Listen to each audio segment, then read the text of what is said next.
तो गाइस आज मैं एक्सप्लेन करने जा रहा हूँ बुक ऑफ एस्पर की एपिसोड नंबर 392 को। और बाकी जिन लोगों ने भी अभी तक इसके पिछले एपिसोड को नहीं देखा है तो मैंने उस एपिसोड की लिंक इस वीडियो के नीचे डिस्क्रिप्शन में दे दी है, आप लोग जाकर के पहले उन एपिसोड्स को देख लीजिए। जिन लोगों ने ऑलरेडी देख रखे हैं तो उनके लिए शुरू करते हैं हमारा आज का ये वाला एपिसोड। अब इस एपिसोड की स्टार्टिंग में हमें एम्परर को दिखाया जाता है कि प्राइम मिनिस्टर जूजी के सवाल सुनकर के हंसते हुए उनसे कहता है कि तुम्हें इस सब के लिए युन जुआन जी का शुक्रिया करना चाहिए कि उसी की वजह से मुझे पता चला था कि तुम आने वाले वक्त में हमारे टियान्यू के नए प्राइम मिनिस्टर बनोगे जो कि बाकियों में सबसे ज्यादा खास होगे, और दूसरे मार्शल डुगू जो कि इस एम्पायर के लिए खास होंगे। तो मुझे इस सब के बारे में जब पता चला तो मैंने युन जुआनजी से कह करके इस सब की घोषणा को पब्लिक के सामने पहले ही होने से रोक दिया। तुम्हारे साथ में पहले ही अपने दोनों डिवाइन ड्रैगन यिन और यान को लगा दिया। उनसे मुझे तुम्हारे कैरेक्टर के बारे में सब कुछ पता लगता रहे कि मार्शल डुगू का तो मुझे पता था कि उनका कैरेक्टर एकदम लॉयल है, इसलिए मैंने उनके साथ में किसी को भी नहीं लगाया और डायरेक्टली डुगू जेंटियान को अपना मिलिट्री मैन बना दिया क्योंकि वो बहुत ज्यादा हॉनरेबल है और उसे कंट्रोल करना काफी ज्यादा इजी है। जबकि तुम जुगे चैंगफेंग, मुझे तुम्हारे कैरेक्टर के बारे में जो कुछ भी पता चला कि तुम अपनी जवानी में तो काफी ज्यादा नासमझ और काफी ज्यादा अच्छे थे, लेकिन जैसे जैसे वक्त गुजरता जाता तुम चालाक और चालाक बनते जाते और मेरे लिए एक बहुत बड़ा खतरा बन करके मेरे सामने आ सकते थे। इसी वजह से मैंने अपने दोनों मास्टर यिन और यान को तुम्हारे पास भेज दिया। वो दोनों मेरे डिवाइन ड्रैगन्स थे और वैसे भी मुझे उन्हें छुपा करके रखना था, तो उन दोनों को छुपाए रखने की बजाय मैंने उन दोनों को तुम्हारे पास भेजा और तुम्हारे सामने उनकी बीमारी का नाटक करवाया। तुमने भी उनका इलाज किया जिस वजह से तुम्हें लगा कि वो तुम्हारे भरोसे के साथी बन गए हैं। उन्होंने भी तुम्हें वैसे ही जताया कि वो तुम्हारे भरोसेमंद साथी हैं। और सिर्फ इतना ही नहीं, जब तुमने एक स्कॉलर बनने के बाद कोर्ट के अंदर अप्लाई किया था, जितनी बार भी तुम एग्जाम देने के लिए यहाँ पे आया करते थे, मैं प्रोक्टर से कह करके तुम्हें फेल करवा दिया करता था। हालांकि हर बार तुम उसमें अच्छा से अच्छा स्कोर करके पास होते रहे, लेकिन जब तक कि तुम्हें मेरे आदमी विन और यान के ऊपर भरोसा नहीं हो गया था तब तक तुम रेडी नहीं होती, यानी कि मेरे प्लान रेडी नहीं हो पाता। इसलिए जब तक मेरे दोनों मास्टर तुमसे पूरी तरीके से अटैच नहीं हो गए मैंने तुम्हें इसमें पास नहीं होने दिया। और ये सब करने के बाद जब तुमने आखिर में अपनी सारी की सारी होपों को खो दिया तो तब मैंने तुम्हें युन जुआनजी से कहकर रिकमेंडेड करवाया। तो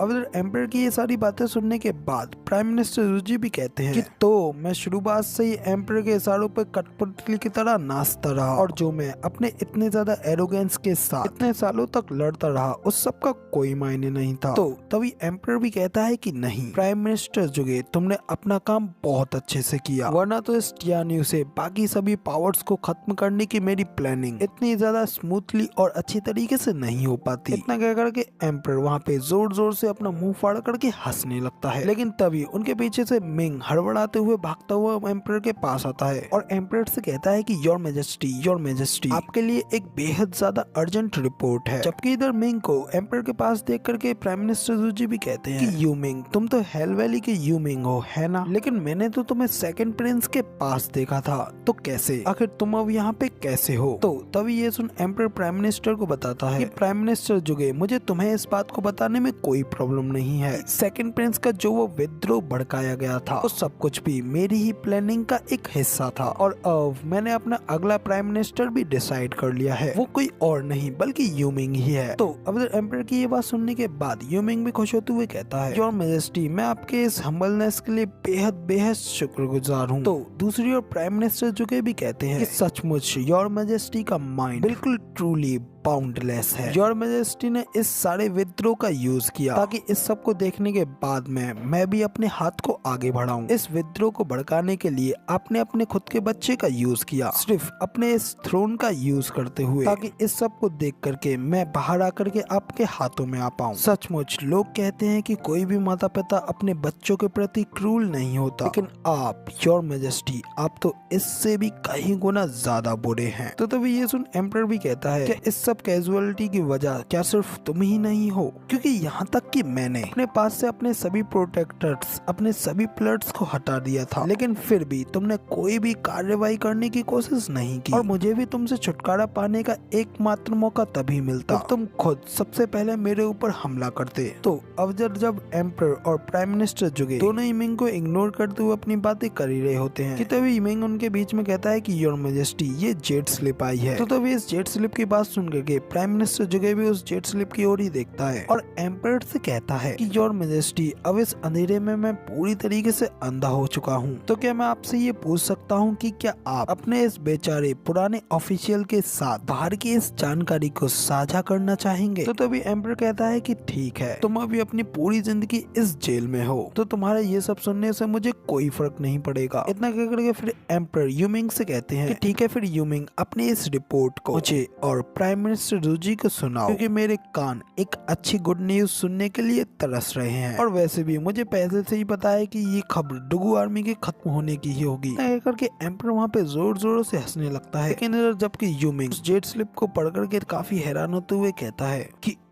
योर मैजेस्टी, इसके ऊपर ल्यू क्लैन के बारे में लिखा गया है कि क्वान रोंग की आर्मी हमारे टियानियो एम्पायर के अंदर आ गई है और इन्होंने लोगों को मारना शुरू कर दिया है। क्वान रोंग बहुत ज्यादा जालिम है, वो लोग बॉर्डर्स को पार करके अंदर आ गए हैं, इसलिए ल्यू क्लैन बाकी के सभी क्लैनों को अपने साथ मिला रही है। एम्पायर के नाम पर यानी कि योर मैजेस्टी के नाम पर उन लोगों ने 1 मिलियन की आर्मी को जोड़ लिया है। वो लोग क्वान रोंग की आर्मी को मार भगाने के लिए रेडी हो चुके हैं। वो लोग एम्पायर के नाम पर क्वान रोंग की सारी आर्मी को टियानियो एम्पायर से बाहर निकालेंगे। तो अफसर मिंग के मुंह से ये सब सुनने के बाद एम्पायर को एक जोरदार झटका लगता है और वो चिल्लाते हुए यूमिंग से कहता है कि तो आखिर तुम ये सब क्या बकवास कर रहे हो। कि ये सुन प्राइम मिनिस्टर जू चेंगफेंग जोर जोर से हंसना शुरू कर देते हैं और कहते हैं कि जू फेन ने वाकई में बहुत ज्यादा अच्छा किया है। जू फेन जिसे मैं जानता था, मुझे लगा था कि वो एक ऐसा ही काम करेगा। वो एम्पायर से कहते हैं कि एम्पायर, मुझे लगता है कि आपने अपने ही पैरों पर कुल्हाड़ी मार ली है। तो एम्पायर गुस्से में यूमिंग से कहते हैं कि उस जेट स्लिप को मेरे हवाले करो और उससे उस जेट स्लिप को छीन लेते हैं और उसके ऊपर बाकी का लिखा हुआ पढ़ते हुए कहते हैं कि जू फेन कमी न कहीं का, मैं उसके बारे में भूल ही गया था कि वो ये सब भी कर सकता है। उसने तो मेरी ही बुलाई गई क्वान रोंग की आर्मी का नाजायज फायदा उठा लिया है। तो एम्पायर कहता है कि इस जेट स्लिप के हिसाब से उसके पास 1 मिलियन की आर्मी आ चुकी है और बाकी की आम जनता भी उसके साथ जुड़ रही है। लेकिन मुझे ये ऐसा बिल्कुल भी नहीं लग सकता है कि ल्यू क्लैन अपने नाम पर अकेले ही इतने ज्यादा लोगों को जोड़ सकती है। तो फिर आखिर उसने 1 मिलियन की आर्मी इतनी आसानी से और इतनी जल्दी कैसे जोड़ ली। तो तभी प्राइम मिनिस्टर भी कहते हैं कि एम्परर, मुझे लगता है कि आप एक चीज भूल रहे हैं कि जू फेन के पास 7 बड़ी नोबल फैमिलीज में से 3 बड़ी नोबल फैमिलीज अभी भी हैं। भले ही वो 3 बड़ी नोबल फैमिलीज के एल्डर्स अपने घरों को खो चुके हैं, लेकिन अभी भी एक बहुत बड़ी जनता उनसे मिलने के लिए तैयार है। उनके अपने अपने इलाकों में उनका अभी भी एक बहुत बड़ा दबदबा और रुतबा है। सभी लोग उनको जानते पहचानते हैं और उनकी बात को भी मानते हैं। लगता है कि आप जू फेन के इंजीनियर ट्रिक्सों को भूल चुके हैं। जू फेन आखिर क्या कुछ कर सकता है? जू फेन बड़ी ही आसानी से किसी आम इंसान को बहला फुसला सकता है, अगर वो हमारे जैसे ऑफिशियल्स तक को बहला फुसला सकता है। बहुत सारे पावरफुल रेडियंट स्टेज के एक्सपर्ट्स को बहला फुसला सकता है और अपनी साइड पे लेकर के आ सकता है। तो आम जनता को बेवकूफ बनाना तो उसके लिए बिल्कुल भी मुश्किल काम है ही नहीं। तो अब तक तो बहुत सारी फैमिलीज हो गई होंगी जो कि वो लोग एम्परर का नाम यूज कर रहे हैं। एम्परर का नाम यूज करके वो क्वान रोंग के लोगों को भगाना चाहते हैं। इसी वजह से ल्यू क्लैन एम्परर के नाम पर अपने लिए एक बड़ी फोर्स तैयार कर रही है। इसी वजह से एम्परर के साथ जुड़ने के लिए यानी कि रॉयल फैमिली के साथ जुड़ने के लिए बहुत सारी छोटी छोटी क्लैन्स आसानी से तैयार हो रही हैं। इसी वजह से वो सारे छोटी छोटी फैमिलीज के लोग इस वॉर में अपने लोगों को जरूर भेजेंगे। वो सभी लोग भी इस वॉर में इसलिए जुड़ रहे हैं ताकि इस सब से इस वॉर के खत्म होने के बाद उन्हें बहुत ज्यादा फायदा होने वाला है। तो क्वान रोंग की आर्मी को जब एक बार टियानियो से बाहर निकाल दिया गया तो उन सभी छोटी फैमिलीज को रॉयल फैमिली रिकॉग्नाइज करेगी। इससे उन लोगों को अच्छे अच्छे इनाम भी मिलेंगे। तो अब अगर ऐसी ही बात है तो मुझे लगता है कि 1 मिलियन तो बहुत ही कम है, क्योंकि मुझे लगता है कि जू फेन को कुछ अर्सा और दिया जाए तो वो 1 मिलियन तो क्या वो 10 मिलियन की आर्मी को भी खड़ा कर देगा। अब जो एम्परर प्राइम मिनिस्टर जूजी की ये सारी बातें सुनने के बाद बहुत ज्यादा गुस्सा हो जाते हैं और कहते हैं कि उस कमीने छोटे लड़के ने उसने यहाँ पे ये सब कर दिया और मुझे पता था कभी नहीं चल पाया। मैंने उसे इसलिए नजरअंदाज कर दिया था क्योंकि मुझे लगा था कि रीजन स्टेट के साथ फाइट के बाद उसकी हालत बहुत ज्यादा खराब हो गई होगी। ल्यू क्लैन इस समय सबसे ज्यादा वीकेस्ट क्लैन बन चुका होगा। इसी वजह से तो मैं यहाँ पे तुम्हारे साथ बाकी के सभी मसलों से निपटने के लिए तैयार हो गया था। लेकिन मुझे क्या पता था कि वो यहाँ पे इतना ज्यादा पावरफुल हो जाएगा। वो यहाँ पे कमजोर होने की जगह इतना ज्यादा मजबूत हो चुका है कि अब मुझे लगता है कि मेरे लिए सबसे बड़ा खतरा तुम नहीं बल्कि वो बन गया है। फिर वो कहते हैं कि जू फेन बहुत अच्छे, तुमने बहुत अच्छा काम किया। चलो अब देखते हैं कि मैं तुम्हारे साथ क्या कर सकता हूँ। तो तभी हमारे प्राइम मिनिस्टर भी खड़े हो जाते हैं और कहते हैं कि योर मैजेस्टी ये सारी की सारी आपकी खुद की गलती है। एक्चुअली में तो आपकी नहीं बल्कि हम दोनों की ही गलती है। पहली बात तो ये थी कि आप पूरे के पूरे टियानियो एम्पायर को अपने अपने कब्जे में करना चाहते थे, जबकि मैं यहाँ पे अपने मकसद के लिए ये सब कर रहा था। इसका मतलब तो ये है कि जू फेंग ने ही हम दोनों की नाक के नीचे ये सब कुछ किया है। हम दोनों ही अपने अपने मकसद को पूरा करने में इतना ज्यादा बिजी हो गए थे कि हम दोनों ने ही जू फेंग के ऊपर बिल्कुल भी ध्यान नहीं दिया। हम दोनों लोगों ने मिलकर के ही पूरे के पूरे टियानियो एम्पायर में केओस मचा दी और इस केओस का फायदा उठा करके हम दोनों ही अपने अपने मकसदों को पूरा करना चाहते थे। इस सब केओस का फायदा तो जू फेंग ने ही सबसे ज्यादा उठा लिया है और अब उस लड़के के पास वो सब कुछ है जिसे कि वो पाना चाहता था, जिसे कि मैंने और एम्पायर ने हम दोनों ने मिलकर के क्रिएट किया था। एम्पायर और मैं हम दोनों ही ये सब अपने फायदे के लिए कर रहे थे। अब इधर प्राइम मिनिस्टर ये सब कह करके एम्पायर को बहुत ज्यादा बेइज्जत कर रहे होते हैं। वो उनसे कहते हैं कि एम्पायर आपने जिस मुर्गी को पकड़ा था उस मुर्गी को तो अब अपने कब्जे में लेकर के जू फेंग खा रहा है। तो अब इधर प्राइम मिनिस्टर की ये बात सुनकर के एम्पायर भी बहुत ज्यादा गुस्सा हो जाता है और कहता है कि अपनी बकवास बंद करो। वो कहते हैं कि ऐसा बिल्कुल भी नहीं हो सकता, मैं एम्पायर हूँ और मैं यहाँ पे उसे बिल्कुल भी जीतने नहीं दूंगा। मैं एम्पायर हूँ, इसका मतलब ये पूरी की पूरी टियानियो एम्पायर की जमीन मेरी होने वाली है। इसी के साथ एम्पायर को इतना गुस्सा करने की वजह से एक झटका लगता है और उन्हें खांसी आती है और खांसी में एक जोरदार ब्लड निकलता है। इसी के साथ वो पीछे की ओर मुड़ जाते हैं और कहते हैं कि जू चेंगफिंग अब अपनी आंखें खुली रखना और देखते रहना कैसे मैं उस लड़के को मजा चखाता हूँ, क्योंकि कुछ ही समय में उस जू फेंग का सर मेरे कदमों में पड़ा होगा और ये पूरा का पूरा टियानियो एम्पायर मेरा होगा और मेरे बच्चों का होगा, यानी कि हमारे इस ह्यूमिंग क्लैन का होगा। तो तभी प्राइम मिनिस्टर जू चेंगफिंग भी हंसते हुए कहते हैं आपको तो ये पूरा का पूरा टियानियो एम्पायर चाहिए, लेकिन मुझे तो अब ऐसा बिल्कुल भी नहीं लगता, क्योंकि अब तो ये देखना बाकी है कि ये टियानियो एम्पायर किसके पास जाने वाला है, आपके पास या फिर उस जू फेंग के पास। एम्पायर का एक गार्ड एम्पायर के बुलाने पर हड़बड़ाते हुए उसके पास आता है। तो एम्पायर उससे पूछता है कि आखिर शैडो किंग कहाँ है, वो अभी तक यहाँ पे वापस आया कि नहीं। तो वो गार्ड भी इतना कह ही रहा होता है कि अभी तक शैडो किंग नहीं आ पाया है कि तभी वहाँ पे दूसरा गार्ड रिपोर्ट करते हुए आता है और एम्पायर को बताता है कि क्वान रोंग के हाई कमांडर जनरल बाहर खड़े हैं, इसलिए योर मैजेस्टी मैं उन लोगों को अंदर लाने के लिए आपसे पूछने के लिए आया हूँ। तो ये सुन एम्पायर भी जल्दी से उस गार्ड को उन लोगों को अंदर लाने के लिए कहता है। तो अब इसी के साथ अगला सीन हमें टूवा टाइसन और उसके लोगों का दिखाया जाता है। इसके बाद एम्पायर भी टूवा टाइसन से मिलता है और उन लोगों के बीच में कुछ बातचीतें चलती हैं जो कि इतनी ज्यादा इंपॉर्टेंट भी नहीं है, बट जो कुछ थोड़ी बहुत इंपॉर्टेंट है वो चीजें मैं आप लोग बता देता हूँ। पर वहाँ की सारी सिचुएशंस को जानने के बाद गुस्से में शैडो किंग से कहता है कि आखिर तुमने डुगू आर्मी को ऐसे कैसे जाने दिया। शैडो किंग भी घबराते हुए कहता है कि योर मैजेस्टी उस जू फेंग की खतरनाक स्किल्स के सामने आखिर मैं अकेला क्या ही करता।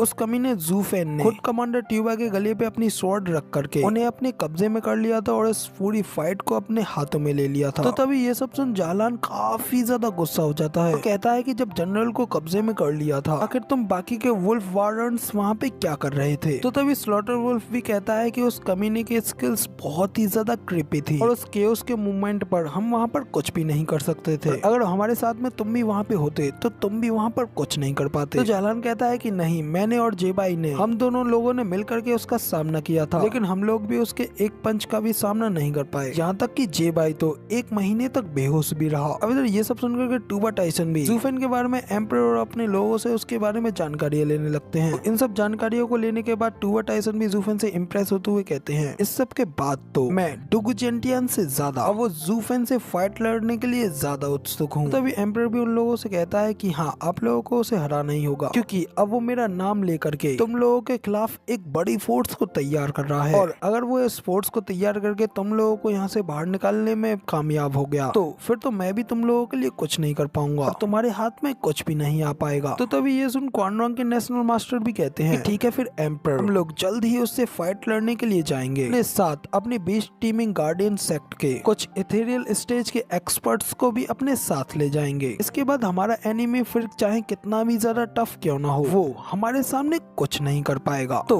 अब इसी के साथ हम आगे आज की हमारी स्टोरी को स्टार्ट करते हैं। तो अब इस एपिसोड के स्टार्टिंग में हमें कुछ समय बाद जंगल का सीन दिखाया जाता है, जिसे कि पार करते हुए क्वान रोंग की सारी फोर्सेस जू फेंग की विंडगेज सिटी के सामने आकर के खड़ी हो गई होती है और सबसे पहले उन लोगों का सामना होता है जू फेंग की खतरनाक अरे फॉर्मेशंस के साथ। तो अब इधर ल्यू फेंग वहाँ पे पहुँच करके अपने फादर से कहता है कि लॉर्ड फादर ये है विंडगेज सिटी। तो इसी के साथ यहाँ पे फिर से हमारा सीन चेंज होता है और अगला सीन हमें विंडगेज सिटी के अंदर जू फेंग और तीनों हाउस लॉर्ड्सों का दिखाया जाता है। जब जू फेंग दूसरी ओर मुंह कर करके खड़ा होता है तभी तीनों हाउस लॉर्ड्स जू फेंग को बुलाते हैं और उससे पूछते हैं कि स्टीवर्ट जू आखिर ये सब कुछ क्या है। इसी वक्त वहाँ पे एक सोल्जर आता है और जू फेंग को रिपोर्ट करते हुए कहता है कि स्टीवर्ट जू बाहर 10 ओल्ड मैन आए हैं जो कि काफी ज्यादा शोर कर रहे हैं और हम लोग उनका कुछ भी अनुमान नहीं लगा सकते, लेकिन ऐसा लगता है कि वो लोग हमारी अरे फॉर्मेशंस को तोड़ने की कोशिश कर रहे हैं। ये सुन ज़ूफेन भी हंसते हुए कहता है कि कोई बात नहीं, सब कुछ ठीक है। वो लोग बाहर जो कुछ भी कर रहे हैं उन लोगों को करने दो, तुम लोग बस वैसा ही करते रहो जैसा कि हमेशा से करते हुए आ रहे हो। तो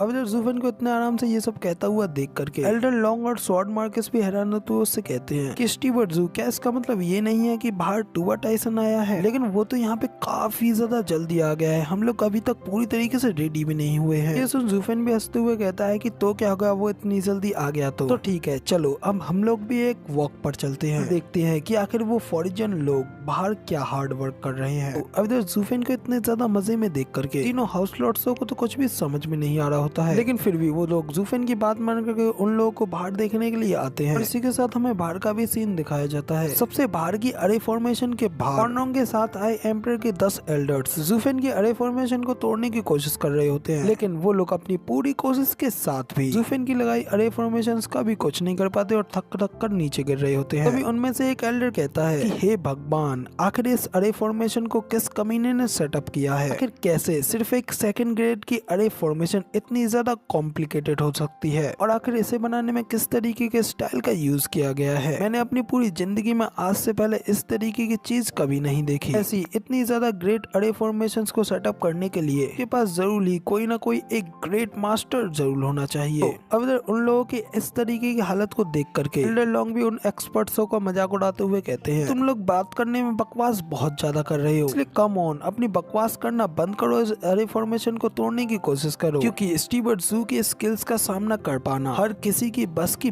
बात नहीं है। तो तभी ज़ूफेन कहता है कि हाँ, मैं भले ही अरे फॉर्मेशंस को बचाने में काफी ज्यादा ग्रेट हूँ, लेकिन मैं इस चीज में इतना भी ज्यादा अच्छा नहीं हूँ एक सेकंड ग्रेड की अरे में 6 ग्रेड की पावर्स को डाल पाऊँ। वो लोग तो इस अरे को इसलिए नहीं तोड़ पा रहे हैं क्योंकि लोग मेरी इस अरे के बारे में ढंग से समझ नहीं पा रहे हैं। इतना कह करके फिर ज़ूफेन उन अरे फॉर्मेशंस को तोड़ने वाले एक्सपर्ट्स के ऊपर चिल्लाते हुए कहता है कि क्या तब से तुम लोग सिर्फ सेकंड ग्रेड की अरे फॉर्मेशन को तोड़ने की कोशिश कर रहे हो? कम ऑन, तुम प्रोफाउंड हेवन स्टेज के एक्सपर्ट्स हो, फिर तुम्हारी पावर का क्या हुआ? तुम लोग इसके ऊपर अपनी फोर्स का इस्तेमाल क्यों नहीं कर रहे हो? या फिर क्या तुम लोगों के अंदर बिल्कुल भी बुद्धि नहीं है? अब इधर ज़ूफेन के सजेशन को सुनने के बाद वो लोग भी कहते हैं, हाँ बिल्कुल, ये बिल्कुल सही कह रहा है, लेकिन आखिर हम लोगों ने तब से इस बारे में क्यों नहीं सोचा? इतना कह करके फिर वो लोग ज़ूफेन की ओर देखने लगते हैं, क्योंकि अपना अजीब सा मुंह बनाते हुए उन लोगों की ओर ही घूर रहा होता है। तो तभी ये देख वो दोनों एक्सपर्ट्स कहते हैं कि ये तो ज़ूफेन है, नहीं लगता है कि वो यहाँ पे हम लोगों को मारने के लिए आया है। तो तभी ज़ूफेन भी वहाँ से जाते हुए कहता है कि तो फिर ठीक है, तुम लोग अच्छी तरीके से अपना काम करते रहो, इसको करने के लिए तुम्हारे पास दुनिया का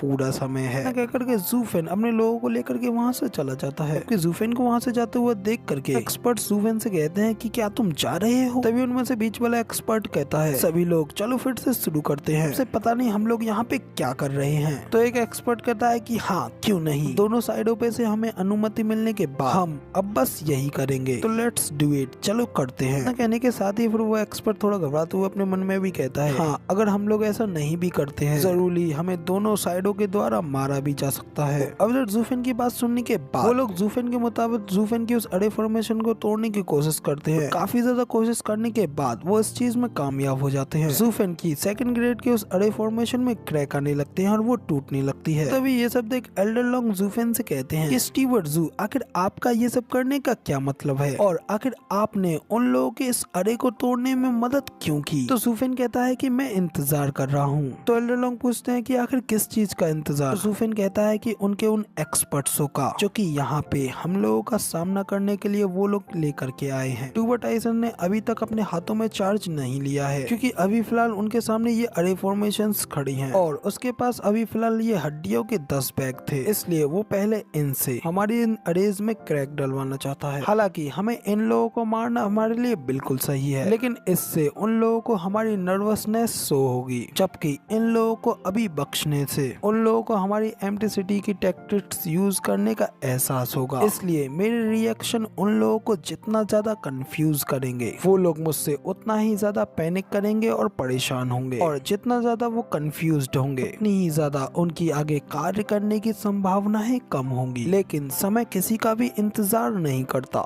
वो जितनी देर हमारा इंतजार करेगा उतनी ही देर टियानियों में मेरी शक्तियाँ बढ़ती जाएंगी। इसलिए अब वो अपने एक्शंस, अपने काम को और भी ज्यादा तेजी से करेगा और अपने एक्सपर्ट्स के साथ सबसे ज्यादा तेज और कठिन तरीके से वो उन्हें इस वॉर में शो कराने की कोशिश करेगा। और जबकि मैं तो ये देखने के लिए मरा जा रहा हूँ कि जब एम्परर को इस बारे में पता चला होगा कि यंग सेंगजी यानी कि गू सेंगटोन मेरे साथ है, तो आखिर उसका वो रिएक्शन कैसा हुआ होगा। वो ये जान करके कि यंग सेंगजी मेरे साथ है, उसे सुन करके एम्परर ने जो भी उसके लिए काउंटर करा होगा, मैं उस चीज को देखने के लिए बहुत ज्यादा उत्सुक हूँ। तो अब जब ज़ू फेन के इतना कहने के बाद हमें टूवा टाइसन और टूवा लिन फेंग को दिखाया जाता है। लिन फेंग अपने फादर से कहता है, फादर कोई उस ज़ू फेन के डिफेंसेस को तोड़ रहा है। ये सब कुछ जान करके भी उस ज़ू फेन का कोई रिएक्शन नहीं है, तो क्या इसका मतलब ये है कि वो हमें इतना ज्यादा कम आंक रहा है। अब इधर ये सुन कमांडर टूवा टाइसन भी अपने मन में कहता है कि क्या ये अरे फॉर्मेशन सचमुच रियल है भी है कि नहीं, या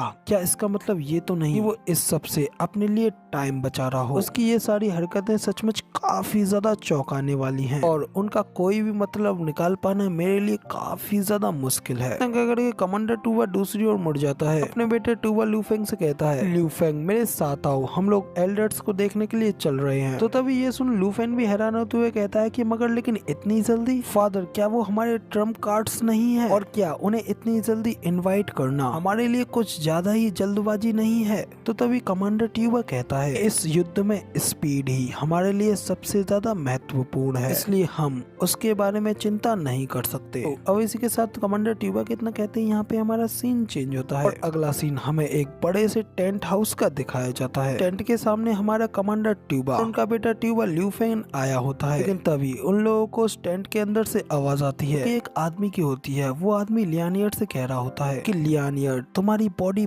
बहुत ही ज्यादा वंडरफुल और बहुत ही ज्यादा अच्छी है, तुम बहुत ज्यादा यंग हो और इन बीस्टों को काबू करने में बहुत ज्यादा सक्षम भी हो और सिर्फ 2 साल और मेरे अंडर में रह करके तुम यहाँ तक कि मुझे भी सरपास्ट कर दोगी। तो अब इधर उस आदमी की ये बात सुन लियानियर भी उससे कहती है कि एल्डर सी, मैं आपके इन काइंड शब्दों के लिए आपको धन्यवाद करती हूँ, लेकिन मैं अपने परिवार को छोड़ना बर्दाश्त नहीं कर सकती। तो तभी वो आदमी कहता है कि नहीं लियानियर, कमांडर ट्यूबा तुम्हारे फ्यूचर के बीच में बिल्कुल भी नहीं आएंगे। तो अब इधर बाहर से उन दोनों लोगों की ये बात सुन करके कमांडर ट्यूबा भी गुस्सा होते हुए अपने मन में कहते हैं, वो कमीना कोट यहाँ पे मेरी ही बेटी के साथ रिफ्रेश हो रहा है। अब इधर उन लोगों की बाहर से ये सारी बातें सुनने के बाद दोनों बाप बेटे काफी ज्यादा गुस्से में उस टेंट के अंदर आते हैं, यहाँ पे कि ऑलरेडी उनके 8 वोल्स पहले से ही खड़े होते हैं। अभी वो लोग भी अपने कमांडर और अपने यंग मास्टर को देखते हैं और उन्हें ग्रीट करते हैं, जबकि कमांडर ट्यूबा काफी ज्यादा गुस्से के साथ अपने सामने पड़ी तीनों कुर्सियों के ऊपर बैठे हुए एक्सपर्ट्स की ओर देखते हैं। लेकिन फिर भी वो अपने गुस्से को शांत करते हुए उन लोगों से कहते हैं कि मैं टूबा टाइसन आप सभी लोगों को ग्रीट करता हूँ। तो अब इधर कमांडर ट्यूबा के इतना कहने के साथ ही हमें उन सीट के ऊपर बैठे हुए एक्सपर्ट्स को भी दिखाया जाता है। पहला, जिसके की चेस्ट के ऊपर टाइगर का निशान होता है, उसका नाम एल्डर हु होता है, जबकि दूसरा जिसके की चेस्ट पर वुल्फ का निशान होता है, उसका नाम एल्डर लैंग होता है। कि इन सबसे अलग तीसरे वाले को देख करके कमांडर ट्यूबा अपने दांत पीसते हुए उसका भी नाम बताते हैं। तीसरे वाले का नाम एल्डर सी होता है, जो कि बहुत ही ज्यादा ठरकी किस्म का आदमी होता है। कमांडर ट्यूबा की बेटी यानी कि लियानियर को, उसने लियानियर को अजीब तरीके से अपनी गोद में बिठा रखा होता है और फिर वो हंसते हुए कमांडर ट्यूबा से कहता है, हा कमांडर ट्यूबा तो तुम आ ही गए। कमांडर ट्यूबा एल्डर सी को ये सब करते हुए देख कर बहुत ज्यादा गुस्सा हो रहे होते हैं, जबकि कमांडर ट्यूबा को ऐसा करते हुए देख करके नेशनल मास्टर भी घबराते हुए कहते हैं कि ब्रदर टाइसन, क्या आप यहाँ पर इन एल्डर्स से अपना कदम आगे रखने के लिए कहने के लिए आए हैं। तो अब नेशनल मास्टर की ये बात सुन करके कमांडर ट्यूबा भी अपने गुस्से को घूट पीते हुए कहते हैं कि हाँ, न कह करके फिर वो अपने गुस्से को पी करके जो उसमें उन एल्डर्स से कहते हैं, एल्डर्स प्लीज अब आप ही जल्दी से जल्दी आगे बढ़े, जल्द से जल्द इस सिटी की सारी अड़ेस को तोड़ डालें और मेरी आर्मी को इस विंड गेट सिटी में अंडर एंटर करने में मदद करें। तो अब इधर कमांडर ट्यूबा की ये बात सुनने के बाद एल्डर सी भी अपनी घिनौनी सी जीव निकालते हुए कहता है कि ओ कमांडर ट्यूबा, हम लोग इटर्नल स्टेज एक्सपर्ट्स हैं, ना कि तुम्हारे कोई सोल्जर्स, और उन अरे फॉर्मेशंस को तोड़ने का काम तो तुम्हारा है ना। हम यहाँ पे सिर्फ और सिर्फ किसी बहुत ही ज्यादा खतरनाक एक्सपर्ट के साथ निपटने के लिए आए हैं, जो कि यहाँ पे तुम्हारे खिलाफ आ सकता है। तो अब इधर एल्डर सी की ये बात सुनने के बाद कमांडर ट्यूबा और भी ज्यादा गुस्सा हो जाते हैं, जबकि ये देख पीछे खड़े नेशनल मास्टर और भी ज्यादा घबरा जाते हैं और चिल्लाते हुए उन एल्डर्स से कहते हैं कि एल्डर्स, हमारी इस डील में टियानियो हमें अपनी जमीन का 10वां हिस्सा देने वाला है, जो कि स्पिरिट माइन के खजाने से भरा पड़ा है। और ये चीज हमारे बीस्ट टीमिंग सेक्ट के लिए काफी ज्यादा फायदेमंद भी है। इधर हमारे कमांडर ट्यूबा अपनी आर्मी के साथ अटैक के लिए पूरी तरीके से तैयार खड़े हैं, लेकिन इन अरे फॉर्मेशंस की वजह से हम अभी तक कुछ भी नहीं कर पा रहे और हमारा टाइम भी काफी ज्यादा वेस्ट जा रहा है। और जितना ज्यादा टाइम हमारे हाथों से निकलता जाएगा हमारे लिए उतना ही ज्यादा बुरा होता जाएगा और ये भी हो सकता है कि हम इस जंग को हार जाएं। लेकिन इस सब के बाद में जब आप अपने सेक्टर में लौटेंगे तो इस चीज को समझाना मेरे ख्याल से आप लोगों के लिए भी बहुत ज्यादा मुश्किल होगा। तो अब इधर इंपीरियल ट्यूटर की ये बात सुनने के बाद एल्डर हुआ भी कहते हैं कि इंपीरियल ट्यूटर क्या यहाँ पे कोई खतरा है? तो नेशनल मास्टर भी कहते हैं कि नहीं, मैं ये कभी भी नहीं कह सकता। ये सब तो मेरा सिर्फ एक निष्कर्ष है, क्योंकि हम ये सब करने में जितना ज्यादा समय लेंगे उतना ही ज्यादा टियानियो के 3 गार्डियन सेक्टों को हमारी इस योजना का पता लगने का खतरा रहेगा, जिसकी की वजह से हमारा ये आसान क्रेडिट भी बेकार चला जाएगा और आप एल्डर्स आप भी यहाँ पे सिर्फ बैठे ही रह जाएंगे और हम सभी लोगों को यहाँ से खाली हाथ ही वापस जाना पड़ेगा। और इसलिए मैं ये जानता हूँ कि हम सभी लोग इस चीज को देखना बर्दाश्त बिल्कुल भी नहीं कर सकते। तो अब इधर नेशनल मास्टर की ये सारी बातें सुनने के बाद एल्डर हु भी उनसे कहते हैं कि इंपीरियल ट्यूटर आपके कंधों के ऊपर एक अच्छा सिर है। इतना कहकर के एल्डर हु अपने सीट से उठते हुए कहते हैं कि ठीक है, बेहतर होगा कि हम इस चीज से निपट लें। इतना कहकर के फिर एल्डर हु अपने दोनों साथियों से भी कहते हैं ऑप्शन स्नेक और जयकाल, चलो अब चलते हैं। अब जब हमें टियानियो की वो जमीन मिलेगी तो हमारे पास मौज मस्ती के लिए भी काफी ज्यादा समय होगा। तो अब इधर एल्डर हु की ये बात सुनने के बाद एल्डर सी भी लियानियर का हाथ छोड़ देते हैं, जो देख लियानियर भी जल्दी से एल्डर हु की गोद से उतरती है और रोक करके भागते हुए जाकर के अपने भाई के गले लग जाती है। लेकिन तभी एल्डर सी भी बड़ी तेजी से लियानियर के पास आकर के उससे कहती हैं, लियानियर मुझे तुम मेरे डिसाइपल के तौर पर चाहिए ही चाहिए। इतना कहकर के एल्डर सी वहाँ से जोर जोरों से हंसते हुए चले जाते हैं कि लियू फेंग भी सिर्फ गुस्से में अपने दांत पीसता रह जाता है, जबकि जाहलान भी गुस्से में कहता है कि क्या आप लोगों ने बीस्ट टीमिंग सेक्ट के एल्डर्स कहते हो, क्योंकि ये सब लोग तो सिर्फ और सिर्फ एक भद्दा मजाक है। जबकि इधर दूसरी ओर नेशनल ट्यूटर कमांडर ट्यूबा से कहते हैं कि ब्रदर टाइसन इधर आए, आप तो क्वान रोंग के सिटी बीस्टों के साथ जीतना जानते ही हैं। तो कमांडर ट्यूबा भी गुस्से में कहते हैं कि जीतना, मैं इस सब को जीतना कैसे कह सकता हूँ, जबकि मैं खुद ही इतना ज्यादा पावरलेस हूँ। यहाँ तक कि क्वान रोंग के कमांडर होने के नाते भी मैं अपनी खुद की बेटी तक को प्रोटेक्ट नहीं कर पा रहा हूँ। तो तभी ये सुन इंपीरियल ट्यूटर भी कहते हैं कि ब्रदर जब हमने बीस्ट टीमिंग सेक्ट से मदद मांगी तो हमारे पास ये जानने का कोई तरीका नहीं था कि वो लोग हमारे पास किस तरीके के बचकाने लोगों को भेजेंगे। हु जियांगमिंग, लैंग कैनबाओ और सी जियांगजी ये लोग अलाइज के तौर पे सबसे ज्यादा बुरे अलाइज हैं। और मैंने तो सुना है कि यिनशी के पास कपलिंग स्किल भी है, जिसकी की वजह से उसने कई सारी लड़कियों की यिन एनर्जी को भी छीन लिया है। लेकिन ब्रदर टाइसन खतरा तो अब आया है, क्योंकि अब उसकी नजर आपकी बेटी के ऊपर है। तो इसलिए मैं आपको पहले ही ये सलाह देना चाहता हूँ कि आप जल्द से जल्द उसे कहीं और ले जाएं, यहाँ पे कि वो यिनशी आपके इस लड़की को ढूंढ ना पाए। तो अब इधर इंपीरियल ट्यूटर की ये बात सुनने के बाद कमांडर ट्यूबा को भी एक झटका लगता है और वो अपनी लड़की के लिए परेशान होते हुए उसकी ओर देखने लगते हैं, जबकि लियानियर भी काफी ज्यादा घबराई हुई होती है। तो कमांडर ट्यूबा इंपीरियल ट्यूटर से कहते हैं कि हिज हाइनेस का बेटा क्राउन प्रिंस हान टियानमो, उसने पिछली साल लियानियर के बारे में मुझसे पूछा था, तो क्या मैं उसके बात के लिए एग्री हो जाता हूँ? तो इंपीरियल ट्यूटर कहते हैं कि तो फिर तो यिनशी कभी भी क्राउन प्रिंस की वुमेन के ऊपर अपना हाथ डालने की कोशिश नहीं करेगा। बाकी अगर एक बार किसी लड़की की यिन एनर्जी को लूट लिया जाता है तो उसकी वो जिंदगी भी उसी के साथ चली जाती है। तो अब इधर इंपीरियल ट्यूटर की ये बात सुनने के बाद तो लियानियर और भी ज्यादा घबरा जाती है। लेकिन इसी के साथ यहाँ पे हमारा सीन चेंज होता है और अगला सीन हमें वापस से विंड गेट सिटी का दिखाया जाता है, जहाँ पे कि वो सभी लोग अभी भी जूफेन की लगाई हुई अरे फॉर्मेशंस के बाहर खड़े होते हैं। उसी वक्त वो सभी इथेरियल स्टेज के एक्सपर्ट्स भी जूफेन की विंड गेट सिटी के सामने आते हैं। और तभी एल्डर लैंग सामने के नजारे को देख कहते हैं कि क्या इसी चीज ने कमांडर ट्यूबा टाइसन को इतना ज्यादा चिड़चिड़ा बना दिया है, क्योंकि इस सब को तो हम सिर्फ अपनी चुटकी बजाते ही खत्म कर देंगे। वो बूढ़ा मूर्ख हमें भेजने के लिए काफी ज्यादा नुकसान उठाने से डर रहा होगा। इतना कह करके एल्डर लोग आगे बढ़ने लगते हैं और कहते हैं कि तो फिर ठीक है, अब मैं इसे करने जा रहा हूँ। कि हर कोई जानता है कि एक 7th ग्रेड की अरे फॉर्मेशन के सामने इन सब लोगों की ये सारी कोशिशें बिल्कुल ही पॉइंटलेस हैं, क्योंकि इसे सिर्फ और सिर्फ एक इटर्नल स्टेज के एक्सपर्ट के अलावा कोई भी नहीं तोड़ सकता।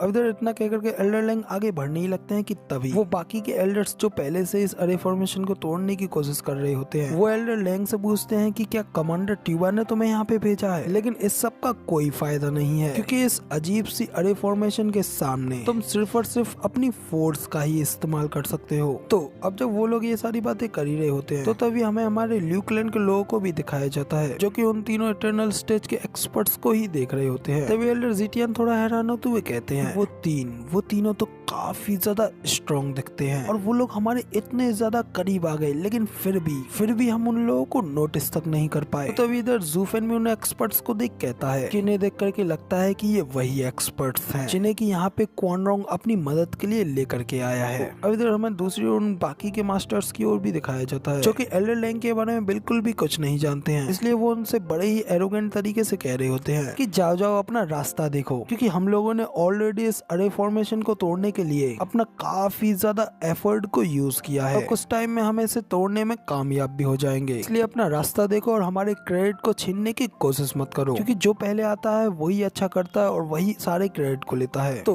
अब इधर वो एल्डर लैंग से ये सब कह ही रहा होता है कि तब एल्डर लैंग बड़ी तेजी से उन सभी एक्सपर्ट्स के सामने से गुजर जाते हैं, जिस वजह से उन सभी एक्सपर्ट्स को एक जोरदार झटका लगता है, क्योंकि एल्डर लैंग ने उन सभी लोगों के सामने से गुजरते हुए अपनी एक स्पेशल स्किल काउइंग का यूज किया होता है, जो देख करके ज़ूफेन भी काफी ज्यादा हैरान होता है और उसकी आंखें भी फटी की फटी रह जाती हैं। तभी हमें उन बाकी के सभी एक्सपर्ट्स की ओर भी दिखाया जाता है, उन सभी की आंखें पूरी तरीके से ब्लाइंड हो गई होती हैं। वो लोग वहीं पे खड़े के खड़े रह जाते हैं, जबकि ज़ूफेन भी कहता है कि ये लोग इटर्नल स्टेज के एक्सपर्ट्स हैं। तो अब इधर ज़ूफेन की ये बात सुन एल्डर लैंग और एल्डर ज़ीटियांगशेन भी काफी ज्यादा हैरान हो जाते हैं और कहते हैं क्या ये तीनों के तीनों इटर्नल स्टेज एक्सपर्ट्स हैं। तो इधर ज़ूफेन ग्रैंड मदर से कहता है ग्रैंड मदर प्लीज जल्दी से एल्डर ली और उन दोनों हस्बैंड एंड वाइफ एल्डर्स को बुलाएं, तब तक मैं इन लोगों को रोके रखने की कोशिश करता हूँ। तो अब इधर ज़ूफेन की ये बात सुन ग्रैंड मदर भी उससे पूछती हैं कि स्टीबर्ट ज़ू क्या ये सभी अरे फॉर्मेशंस इन लोगों को रोक करके नहीं रख सकती, तो फिर आखिर आप वहाँ पे खुद से क्यों जा रहे हैं। तो अब इधर ग्रैंड मदर इतना कह ही रही होती है कि तभी अगले सीन में हमें दिखाते हैं कि वो एल्डर्स जैसे ही अपनी पावर्स को रिलीज करते हैं, वैसे ही ज़ूफेन की सारी अरे फॉर्मेशंस एक ही झटके में टूट जाती हैं, यहाँ तक कि उन एल्डर्स की पावर का प्रेशर ग्रैंड मदर और बाकी के सभी हाउस लॉर्ड्स तक भी पहुँचता है, जो देख करके वो सभी भी काफी ज्यादा हैरान हो गए होते हैं। तो तभी ज़ूफेन कहता है कि क्या अब आपको आपके क्वेश्चन का जवाब मिल गया। ये 7th ग्रेड की अरे फॉर्मेशंस भी इन इटर्नल स्टेज एक्सपर्ट्स के सामने कुछ भी नहीं है, क्योंकि मेरी अरे फॉर्मेशन सिर्फ और सिर्फ रेडियंट स्टेज के एक्सपर्ट्स को ही रोक सकती थी। तो अब जब ज़ूफेन की ये बात सुनने के बाद और उन इटर्नल स्टेज एक्सपर्ट्स की पावर्स को देखने के बाद तीनों हाउस लॉर्ड्स भी टोटली शॉक हो गए होते हैं, वो सभी काफी ज्यादा घबरा गए होते हैं। तो तभी ज़ूफेन उनके ऊपर चिल्लाते हुए कहता है कि अब आखिर तुम मेरी ओर इस तरीके से क्या देख रहे हो, जाओ और जल्दी से हमारे एल्डर्स को लेकर के आओ। तो अब ज़ूफेन के इतना कहते ही तीनों हाउस लॉर्ड्स भी जल्दी से एल्डर ली और दोनों कपल एल्डर्स को लेने के लिए चले जाते हैं। तो तभी उन लोगों को जाता हुआ देख करके एल्डर लैंग भी हंसते हुए कहते हैं कि देखो वो 3 प्रोफाउंड हेवन स्टेज की चींटियां यहाँ से दूर बच निकल करके भागने की कोशिश कर रही हैं। फिर से सोचो मेरे भाइयों, क्या हमें इनके ऊपर अपना टाइम वेस्ट करना चाहिए। अब इधर वो तीनों एल्डर्स ये सारी बातें कर ही रहे होते हैं कि तभी ऊपर से नीचे उन लोगों के सामने हमारा हीरो ज़ूफेन एक जोरदार लैंडिंग करता है, जिसे देख वो तीनों इटर्नल स्टेज एक्सपर्ट्स भी थोड़ा हैरान होते हैं और कहते हैं कि अब आखिर यहाँ पे कौन आया। लेकिन तभी धुएं के अंदर से निकल के आता है हमारा बैडएस हीरो ज़ूफेन, और धुएं के अंदर से निकलते ही वो उन लोगों की ओर देखता है और भाई क्या किलर तरीके से वो उन लोगों की ओर देख रहा होता है, टोटली खतरनाक। और उन लोगों की ओर देखते ही ज़ूफेन उनसे कहता है कि हाँ, एक प्रोफाउंड हेवन स्टेज एक्सपर्ट। अब इधर ज़ूफेन के इसी मूव के साथ हमें क्वान रोंग के लोगों की ओर भी दिखाया जाता है कि वो लोग भी दूर से ज़ूफेन को नीचे जमीन पर लैंड करता हुआ देखते हैं। और तभी ल्यू फेन भी ये देख कहता है कि ये ज़ूफेन डुगु आर्मी का नया मार्शल, आखिर वो वहाँ पे उन लोगों के सामने क्या कर रहा है, क्या वो अकेला ही उन लोगों को रोकने की कोशिश कर रहा है, क्योंकि अगर वो सचमुच ऐसा कर रहा है तो वो साफ साफ अपनी मौत को ढूंढ रहा है। तो अब इसी के साथ हमें ज़ूफेन और उन तीनों इटर्नल स्टेज एक्सपर्ट्स को भी दिखाया जाता है। तभी एल्डर लैंग भी ज़ूफेन को देख उससे कहते हैं, बच्चे क्या तुम्हारे पास कोई आइडिया भी है कि हम लोग कौन हैं और आखिर तुम्हारी हमारे सामने इस तरीके से खड़े होने की हिम्मत भी कैसे हुई। तो तभी उन लोगों की बात सुन ज़ूफेन भी उन लोगों से कहता है कि आखिर मैं तुम लोगों को कैसे जान सकता हूँ, तुम लोगों ने तो मुझे अपने बारे में कुछ बताया भी नहीं है और तुम लोग भी ये मत भूलो कि तुम में से आखिर किसके अंदर मेरी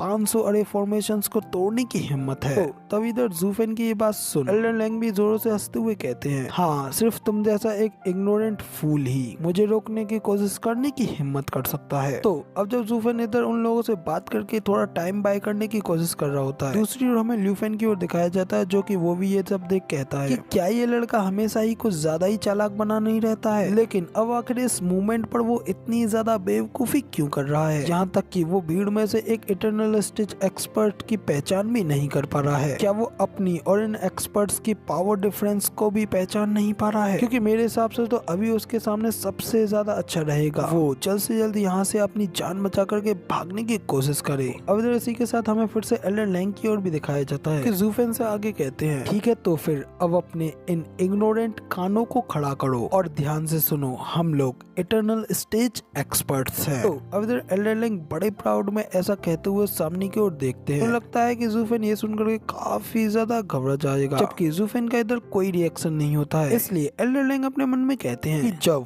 कोई एक इटर्नल स्टेज एक्सपर्ट का वर्ड सुनता है तो उस इंसान की पैंट गीली हो जाती है और वो थर-थर कांपने लगता है और अपनी जिंदगी को बचाने के लिए इधर उधर भागने लगता है। लेकिन इधर ज़ूफेन उन लोगों के सामने एकदम भोला बन के खड़ा होता है और उन लोगों से कहता है कि एक इटर्नल स्टेज एक्सपर्ट, मगर लेकिन वो क्या होता है? और इधर ज़ूफेन की ये बात सुनकर एल्डर लैंग भी काफी ज्यादा हैरान रहते हैं, हैरानी से अपनी आंखें फाड़ते हुए ज़ूफेन को ही देखने लगते हैं। तभी ज़ूफेन उन लोगों से कहता है कि मैंने सिर्फ एक रेडिएंट स्टेज एक्सपर्ट को ही सबसे स्ट्रॉन्गेस्ट के रूप में सुना है और हमारे इस टियानी में सिर्फ रेडिएंट स्टेज एक्सपर्ट ही सबसे ज्यादा स्ट्रॉन्गेस्ट है और मेरी इस जिंदगी का गोल भी सिर्फ वहीं तक पहुंचना है और इस दुनिया में सबसे ज्यादा बेस्ट और पावरफुल बनना है। तो अब इधर ज़ूफेन की ये बात सुनने के बाद एल्डर लैंग भी गुस्से में अपने दांत पीसते हुए अपने मन में कहते हैं कि आखिर ये लड़का किस क्लैन से है और कितने दुख की बात है कि ये लड़का दुनिया के बारे में बहुत ज्यादा कम जानता है। लेकिन अभी फिलहाल ये गेम काफी ज्यादा हार्ड मोड में है और इसलिए मैं इस सब को और ज्यादा कंटिन्यू नहीं कर सकता, इसलिए मुझे अभी के अभी जल्दी से इस लड़के को अपनी मुट्ठी से मारना होगा। इतना कह करके एल्डर लैंग गुस्से में अपने दांत पीसते हुए अपनी पावर्स को रिलीज करते हैं और ज़ूफेन से कहते हैं कि बच्चे, इटर्नल स्टेज रेडिएंट स्टेज के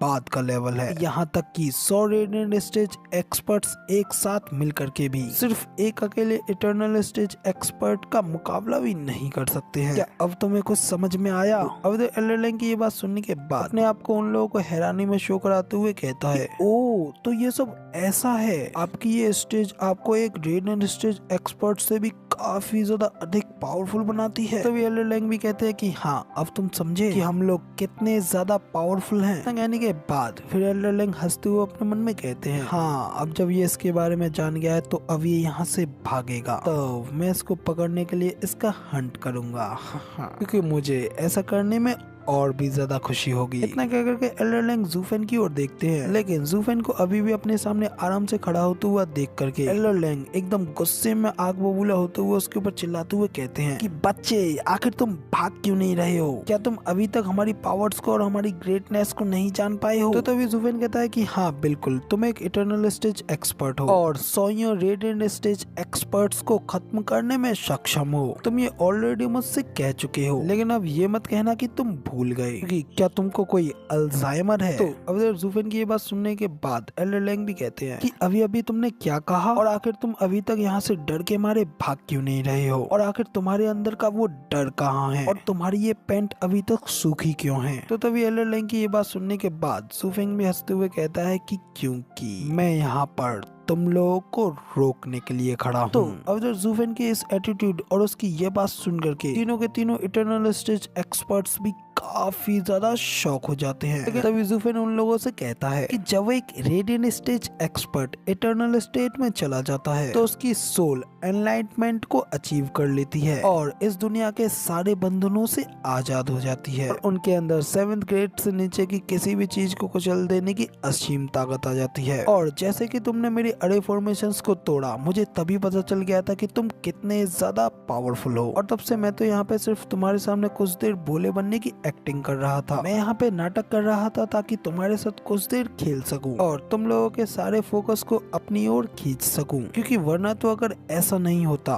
तो मेरे वो ओल्ड फ्रेंड्स यहाँ से बच करके कैसे भाग पाते। सचमुच मेरा भी एक ऐसा अजीब भाग्य है जो कि मैं तुम्हारे जैसे 3 मूर्खों के साथ 20 सवालों को खेलने के लिए इस तरीके से रुका रहा। अब जब उन तीनों लोगों को पता चलता है कि ज़ूफेन ने उनका पागल बना दिया है तो भाई उन लोगों का मुंह भी एकदम बुरी तरीके से पोपट बन गया होता है, जो देख करके लियानर भी अपनी हंसी को बाहर निकलने से रोक नहीं पाती। वहाँ पे अपने मुंह पे हाथ रख के जोरों से हंसने लगती है। न सिर्फ लियानर बल्कि कमांडर ट्यूबा भी हंसते हुए कहते हैं, सचमुच ओल्ड डुगू ने अपने लिए एकदम राइट चॉइस चुनी है, बहादुर और एकदम चतुर, एकदम हॉनरेबल और नोबल। वो सचमुच डुगू आर्मी का एक नया मार्शल बनने के लिए सबसे ज्यादा बेस्ट चॉइस है। लेकिन ज़ूफेन अब आखिर आगे तुम क्या करोगे? तो अब एल्डर ट्यूबा इतना कहते ही हैं कि तभी हमें फिर से एल्डर लैंग की ओर दिखाया जाता है, जो कि ज़ूफेन की ये सारी बातें सुनने के बाद बहुत ही ज्यादा गुस्सा हो गए होते हैं। गुस्से में ज़ूफेन के ऊपर अटैक करने के लिए अपने हाथों में पावर रिलीज करते हुए ज़ूफेन से कहते हैं, कमीने बास्टर्ड, अब तुम मेरे हाथों से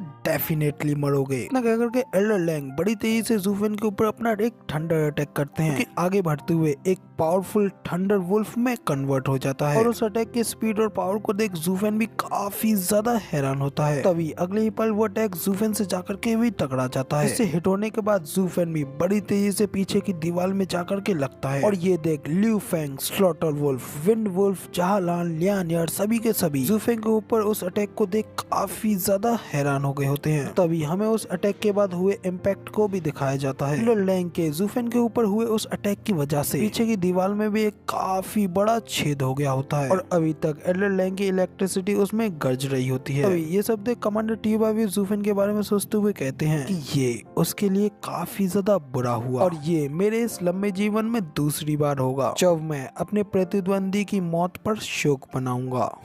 सचमुच हीरोज हमेशा जवानी में ही मरते हैं, और अब हमारी ये जीत भी मुझे कोई खुशी नहीं पहुंचा रही है। तो अब इधर अपने फादर की ये बात सुनने के बाद लियानर भी ज़ूफेन के लिए काफी ज्यादा इमोशनल हो जाती है। तो वो भी ज़ूफेन के साथ बिताए उन पलों को याद करने लगती है जब वो पहली बार ज़ूफेन से मिली थी। लियानर उन सभी पलों को सोचते हुए ज़ूफेन के लिए काफी ज्यादा दुखी हो रही होती है। कि इधर दूसरी ओर एल्डर लैंग अपने मुंह से थूकते हुए कहते हैं कि एक छोटी सी प्रोफाउंड हेवन स्टेज की चींटी हमारे साथ खेलने की कोशिश कर रही थी, तो वो आखिर में सिर्फ और सिर्फ मौत की ही तो तलाश कर रही थी, जो कि मैंने अब उसे दे दी है। तो इधर ये सुन एल्डर हु भी कहते हैं कि उसने सिर्फ केवल तुम्हारे साथ ही खेला, इससे हमारा कोई लेना देना नहीं है। अब इधर एल्डर हु इतना कह ही रहे होते हैं, ज़ूफेन के ऊपर जहाँ पे अटैक हुआ था वहाँ पे हलचल होने लगती है, जो देख एल्डर हु और एल्डर लैंग भी काफी ज्यादा हैरान हो गए होते हैं। लेकिन तभी अचानक से उस दीवार के छेद के अंदर से कोई चीज बड़ी तेजी से ऊपर की ओर उड़ करके जाती है। इसे देख करके एल्डर लैंग भी काफी ज्यादा हैरान होते हुए कहते हैं कि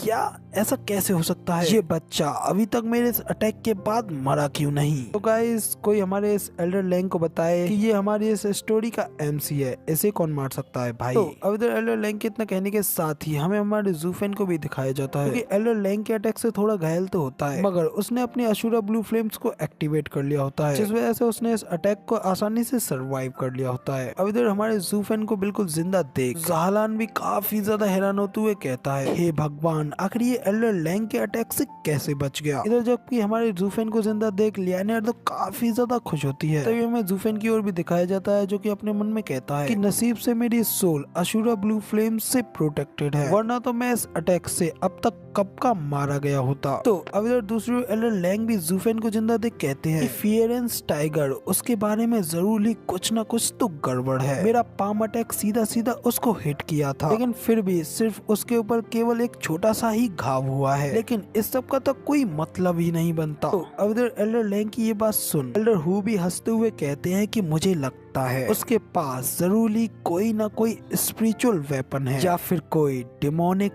ट्रेजर वरना तो वो तुम्हारे उस अटैक को झेलने में इतना ज्यादा कैपेबल बिल्कुल भी नहीं हो पाता। अब इधर एल्डर हु की ये बात सुन एल्डर सी और एल्डर लैंग भी काफी ज्यादा खुश हो जाते हैं, और ज़ूफेन को देख इवल सी स्माइल पास करने लगते हैं। तभी ज़ूफेन भी उनके उस चेहरे को देख कहता है कि अचानक से ये तीनों बूढ़े काफी ज्यादा लालची दिखाई दे रहे हैं, और इन्हें देख करके ऐसा लगता है कि ये लोग मुझसे जरूर कुछ छीनना चाहते हैं या फिर मुझे लूटना चाहते हैं। तो अब इधर ज़ूफेन के इतना कहते ही हमें एल्डर लैंग की ओर दिखाया जाता है। एल्डर लैंग फिर से अपनी क्ला में अपनी पावर्स को रिलीज करते हुए अपनी क्ला को ज़ूफेन की ओर ऊपर की ओर करते हैं और अपने एक शोल मार्शल आर्ट अटैक को रेडी करते हैं। इसका के नाम हेवन क्रैकिंग होल होता है। एल्डर लैंग अपने उस हेवन क्रैकिंग होल अटैक से ज़ूफेन के ऊपर अटैक कर देते हैं। वो अटैक पहले तो एक वुल्फ की फॉर्म लेता है, बड़ी तेजी से ज़ूफेन के काफी ज्यादा करीब पहुंच गया होता है। तभी इधर ज़ूफेन भी उस अटैक को रोकने के लिए अपनी breath style third move modified necro dragon screech का यूज करता है और अपने मुंह में काफी ज्यादा पावर को शोक करके सामने की ओर उस वुल्फ अटैक के ऊपर एक जोरदार चीख मारता है, जैसे कि वो अपना पावरफुल अटैक कुंग फूनिक्स लाइटनिंग का यूज करता है। तभी वहाँ पे ज़ूफेन के उस अटैक की वजह से अशुरा ब्लू फ्लेम और पर्पल लाइटनिंग का स्पिरिचुअल वॉल्टिंग कुनपेंग बन जाता है, जो देख करके एल्डर लैंग की भी आंखें फटी की फटी रह जाती हैं। तभी अगले सीन में ज़ूफेन और एल्डर लैंग दोनों के अटैक एक दूसरे के साथ टकराते हैं, क्योंकि एल्डर लैंग एक इटर्नल स्टेज के एक्सपर्ट होते हैं। उनका वो सोल अटैक भी काफी ज्यादा पावरफुल होता है और ज़ूफेन के कुनपेंग को डिस्ट्रॉय कर देता है। और वो अटैक एक सोल अटैक होने की वजह से ज़ूफेन को भी एक जोरदार झटका लगता है। ज़ूफेन के मुंह से खून निकलने लगता है और वो काफी ज्यादा जख्मी हो जाता है। लेकिन तभी हमें दिखाया जाता है कि ज़ूफेन की कुनपेंग की अशुरा ब्लू फ्लेम्स जगह जगह से उस वुल्फ अटैक को घेर लेती हैं और बड़ी तेजी से चारों ओर से उस स्पिरिचुअल वुल्फ के ऊपर अपना बीम अटैक करती हैं और उस वुल्फ को वहीं पे पूरी तरीके से डिस्ट्रॉय कर देती हैं, जिस वजह से एल्डर लैंग भी काफी ज्यादा जख्मी हो जाते हैं और अपने घुटने के बल बैठ करके खून खांसने लगते हैं, जो देख एल्डर हु भी काफी ज्यादा हैरान होते हैं। जबकि एल्डर लैंग के उस अटैक को इतनी बुरी तरीके से डिस्ट्रॉय होता हुआ देख करके वंडर ट्यूबा और यंग मास्टर ल्यू फेंग भी काफी ज्यादा हैरान होते हैं और कहते हैं कि ये क्या एक परफॉर्म्ड हेवन स्टेज का एक्सपर्ट क्या सचमुच इतना ज्यादा काबिल हो सकता है कि वो एक इटर्नल स्टेज एक्सपर्ट के अटैक को तबाह कर सके और यहाँ तक कि उसे जख्मी कर सके। क्या सचमुच ये बच्चा कोई इंसान भी है? इधर दूसरी ओर हमें ज़ूफेन को भी दिखाया जाता है। वो भी अपने उस अटैक में इतनी ज्यादा पावर को यूज करने की वजह से काफी ज्यादा एग्जॉस्ट होकर थक गया होता है। तभी ज़ूफेन अपने मन में कहता है कि हम दोनों के पावर लेवल का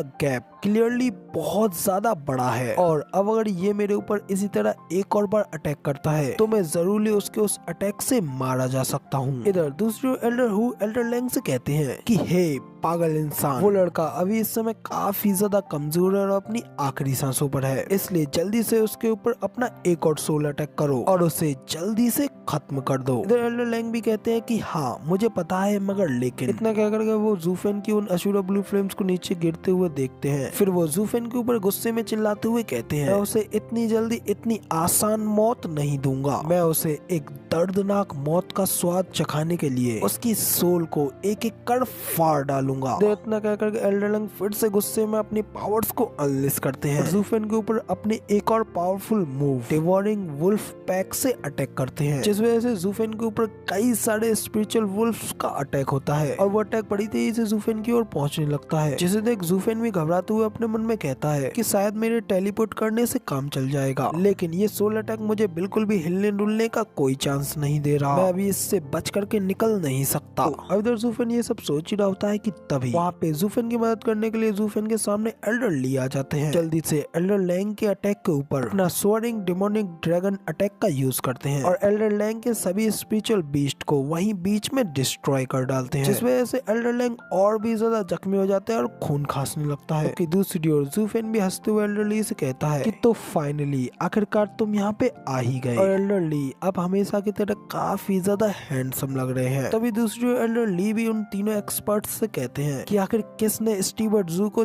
चोट पहुंचाने की हिम्मत की है, जिसने भी ये करने की हिम्मत की है मैं उसे अभी के अभी टुकड़ों टुकड़ों में बांट डालूंगा। तो तभी इधर दूसरी ओर एल्डर ली को देख एल्डर लैंग भी कहते हैं कि तुमने बस अभी ताजा ताजा इटर्नल स्टेज में अपना कदम रखा है और तुमने मुश्किल से ही अपने सोल को फोकस किया हुआ है, लेकिन फिर भी तुम इस तरीके की बात करने की कोशिश कर रहे हो, तो फिर आखिर तुम्हारी मेरे सामने इतना ज्यादा एरोगेंट बनने की हिम्मत भी कैसे हुई। क्या तुम्हें पता भी है कि मैं और एल्डर सी हम दोनों ही इटर्नल स्टेज की सेकंड लेयर पर हैं, जबकि हमारे साथ खड़े ये एल्डर हु ये इटर्नल स्टेज की थर्ड लेयर पर है। और तुमने मुझे अभी अभी जो ये पीछे ढकेला था उसका एकमात्र रीजन सिर्फ ये है क्योंकि मैं पहले ही घायल हो गया था। तो इसलिए एक अच्छे आदमी बनो और मेहनत करो, वरना क्या पता हम लोगों का एक अटैक और तुम मारे जाओगे और तुम्हारा ये इटर्नल स्टेज तक पहुंचने का ये सारा सफर पूरी तरीके से बर्बाद हो जाएगा। तो अब इधर दूसरी ओर एल्डर लैंग की ये सारी बातें सुनने के बाद फिन भी हंसते हुए एल्डर ली से कहता है एल्डर ली, क्या आप देख रहे हैं ये तीनों ही इटर्नल स्टेज एक्सपर्ट्स हैं, लेकिन फिर भी इनका दिमाग अभी भी फ्रिज में ही पड़ा है। स्पेशली वो सफेद दाढ़ी वाला, उसका सोल वुल्फ अटैक तो बिल्कुल एक पीस ऑफ केक की तरह है। और यहाँ हम वॉर में हैं, जबकि ये मूर्ख ना सिर्फ अपनी कंडीशन के राज खोल रहा है बल्कि अपने साथ खड़े अपने साथियों के भी राज खोल रहा है। वो तो उनके एक सहयोगी होने की जगह पर उनके खिलाफ दुश्मन होने के रूप में ज्यादा काम कर रहा है। तो अब इधर ज़ूफेन की ये बात सुनने के बाद एल्डर लैंग और भी ज्यादा गुस्सा हो जाते हैं और गुस्से में अपने दांत पीसने लगते हैं। गुस्से में ज़ूफेन के ऊपर चिल्लाते हुए कहते हैं, तुम छोटे कमीने, मैं तुम्हें आज मार के ही दम लूंगा। ना कह करके एल्डर लैंग फिर से ज़ूफेन के ऊपर अटैक करने के लिए आगे बढ़ने लगते हैं, लेकिन तभी एल्डर लैंग के सामने एल्डर हु आ जाते हैं और उससे कहते हैं कि जयकाल, तुम काफी घायल हो गए हो, इसलिए इन लोगों को मुझे संभालने दो। तो अब इधर एल्डर हु एल्डर लैंग से इतना कहने के बाद खुद ज़ूफेन और एल्डर ली की ओर आगे बढ़ने लगते हैं। तभी ज़ूफेन और एल्डर ली वो दोनों भी एल्डर हु को ही आते हुए देखते हैं। इसके बाद एल्डर ली आगे बढ़ते ही अपनी इटर्नल स्टेज की थर्ड लेयर की पावर्स को अनलेस करते हैं और उनके इन पावर्स के साथ ही के पीछे उनकी पावर्स से बना फायर स्पिरिचुअल बीस्ट टाइगर भी अपेयर होता है। तभी एल्डर हु की इतनी ज्यादा टेरिफाइंग पावर्स को देख एल्डर ली भी थोड़े हैरान होते हुए कहते हैं कि बिना किसी पुश ओवर के डेफिनेटली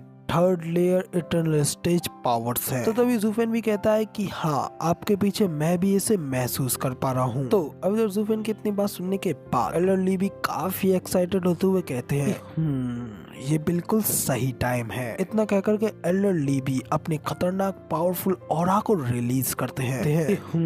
ठीक है, अब ये बिल्कुल सही टाइम है। इतना कहकर के एल्डर ली भी अपने और भी ज्यादा ऑरे को रिलीज करते हैं और उनके अंदर से भी काफी ज्यादा पावरफुल डार्क गोल्डन कलर का ऑरा रिलीज होने लगता है। तभी इधर एल्डर ली के इतने ज्यादा खतरनाक ऑरे को देख एल्डर हु भी काफी ज्यादा शॉक हो जाते हैं, क्योंकि सामने की ओर से एल्डर ली जब अपने ऑरे को रिलीज करते हैं तो उनके उस ऑरे से भी एक खतरनाक golden black spiritual dragon appear होता है, जो कि एल्डर हु के ऑरा टाइगर से बिल्कुल भी कम दिखाई नहीं दे रहा होता है। तो अब इधर एक तरफ एल्डर हु अपने स्पिरिचुअल पावर के स्पिरिचुअल टाइगर को रिलीज करे हुए एल्डर ली के सामने खड़े होते हैं कि एल्डर ली भी उनकी ही बराबरी पे अपने गोल्डन ब्लैक ड्रैगन को लेकर के उनके लाइन के सामने खड़े होते हैं, जो कि भाई एकदम खतरनाक ही सीन दिखाई दे रहा होता है। तभी एल्डर हु एल्डर ली की इतनी टेरिफाइंग पावर्स को देख काफी ज्यादा हैरान होते हुए अपने मन में कहते हैं कि आखिर ऐसा कैसे पॉसिबल हो सकता है। अभी अभी एकदम फ्रेश इथेरियल स्टेज में कदम रखा हुआ कल्टीवेटर आखिर ऐसे कैसे मेरे जैसे एक थर्ड लेयर के अनुभवी इथेरियल स्टेज के एक्सपर्ट के सामने खड़ा है।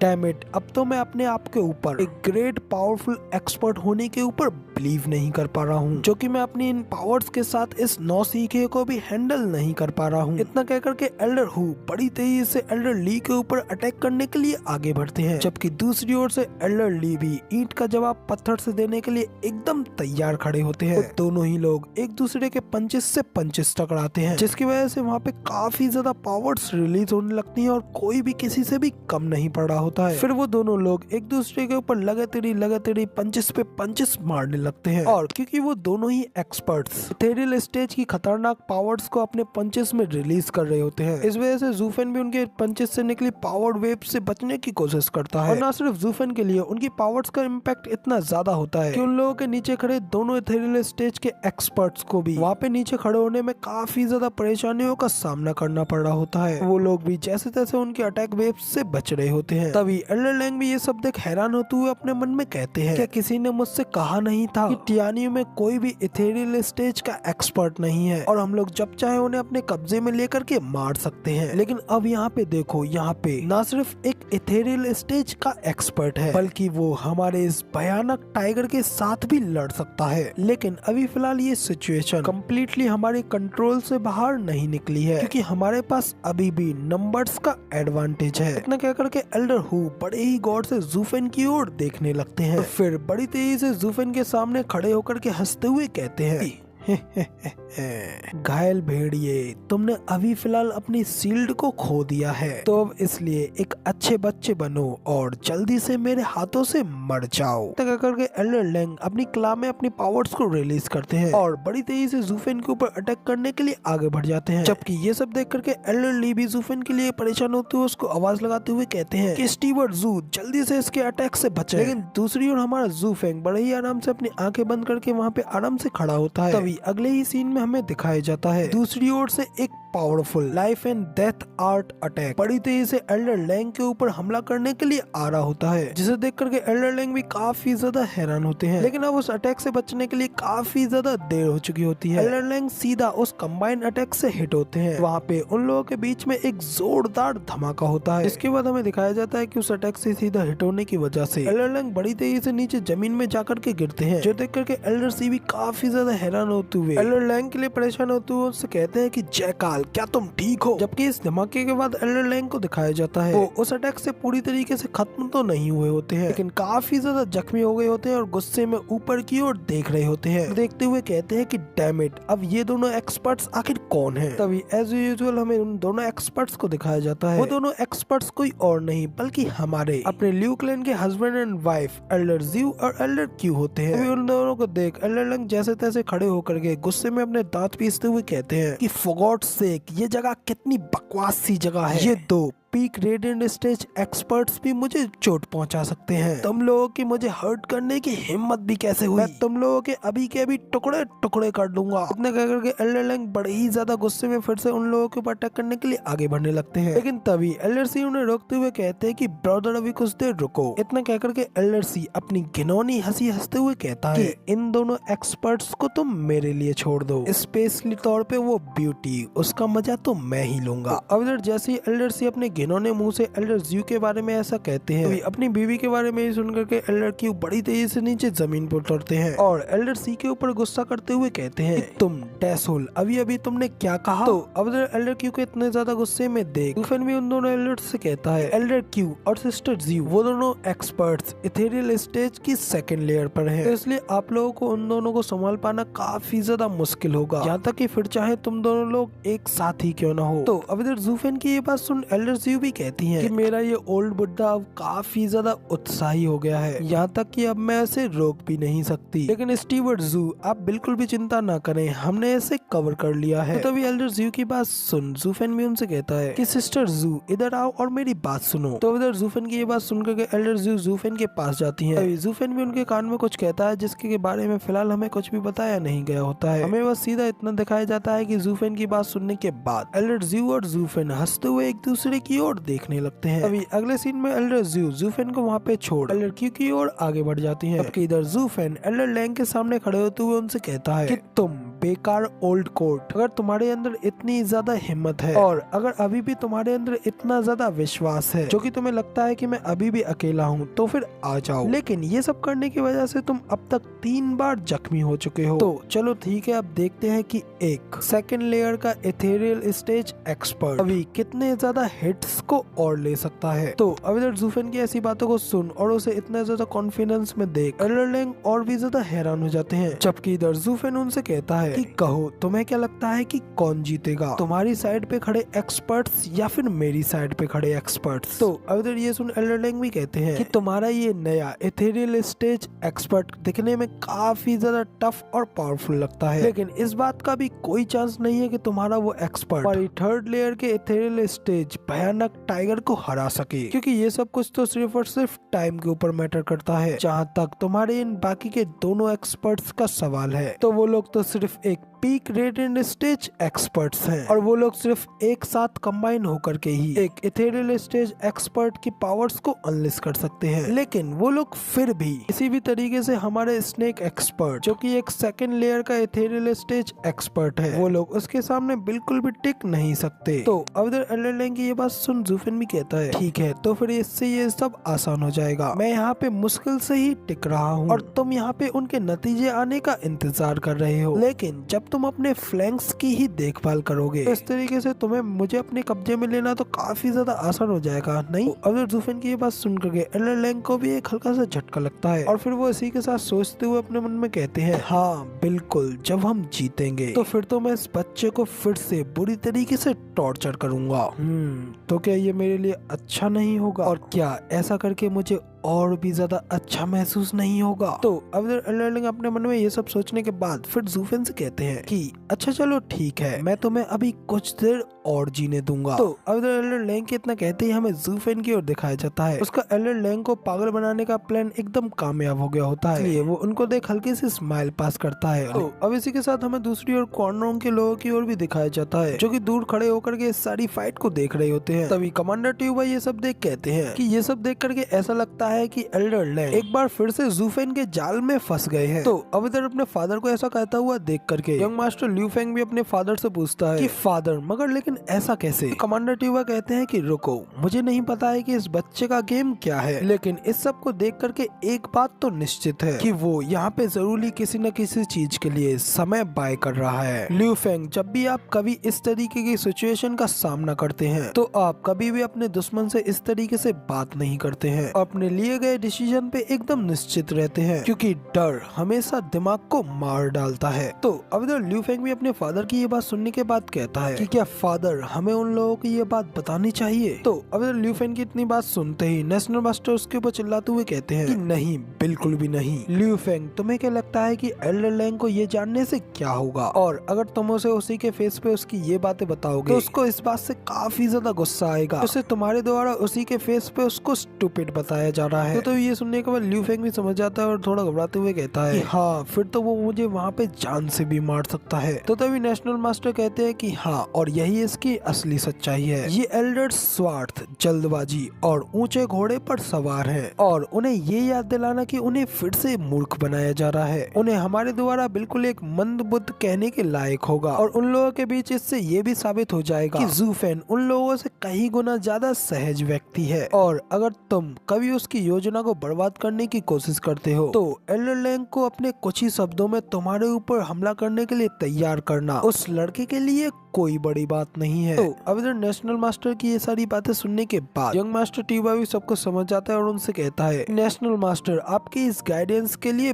बेहद बेहद शुक्रिया। जबकि दूसरी ओर कमांडर ट्यूबा अपने मन में कह रहे होते हैं कि ये तीनों दुष्ट आदमी हैं, वो भले ही हमारे मददगार साबित हो सकते हैं लेकिन हमें उनसे जितना ज्यादा पॉसिबल हो सके उतना ज्यादा दूर रहना चाहिए क्योंकि वो लोग जितने ज्यादा हमारे लिए अच्छे साबित होंगे वो हमारे लिए उतने ही ज्यादा बुरे भी होंगे। तो इसलिए अब खाली हम यहाँ पे ये देख ही सकते हैं ज़ूफेंग उन्हें किस तरीके से कष्ट पहुंचा सकता है। तो अब इधर कमांडर ट्यूबा ये सब सोच ही रहे होते हैं, तभी हमें एल्डर जी और एल्डर क्यू की ओर भी दिखाया जाता है। वो दोनों एल्डर सी से फाइट लड़ने के लिए अपनी कंबाइन आर्ट का यूज करने लगते हैं, जिसमें कि वो दोनों एक दूसरे का हाथ पकड़ते हुए अपने दूसरे हाथ को आगे की ओर बढ़ाते हैं और अपनी वाटर और फायर पावर को कंबाइन करते हुए अपनी life and death art attack का यूज करते हुए एल्डर सी के ऊपर अपनी लाइफ एंड डेथ आर्ट से अटैक करते हैं। तभी दूसरी ओर एल्डर लैंग भी उस अटैक को अपनी ओर आते हुए देखते हैं और वो भी जल्दी से अपनी पावर्स को रिलीज करते हुए उस अटैक को रोकने के लिए अपने पास से कई सारे स्पिरिचुअल स्नेक्स को बाहर निकालते हैं जो कि आगे बढ़ करके एक जगह पर जाल की तरह इकट्ठा हो जाते हैं। तभी उस स्नेक के उस जाल से एल्डर जी और एल्डर क्यू का वो कंबाइंड अटैक जाकर के टकराता है, लेकिन एल्डर लैंग जो कि इथेरियल स्टेज के सेकंड लेवल के मास्टर होते हैं, उनकी पावर्स भी काफी ज्यादा पावरफुल होती हैं। इसी वजह से उनके वो स्पिरिचुअल स्नेक्स बड़ी आसानी से एल्डर जी और एल्डर क्यू के उस कंबाइंड अटैक को अपने अंदर एब्जॉर्ब करके उस अटैक को वहीं पे रोक देते हैं, जो देख करके एल्डर जी और एल्डर क्यू भी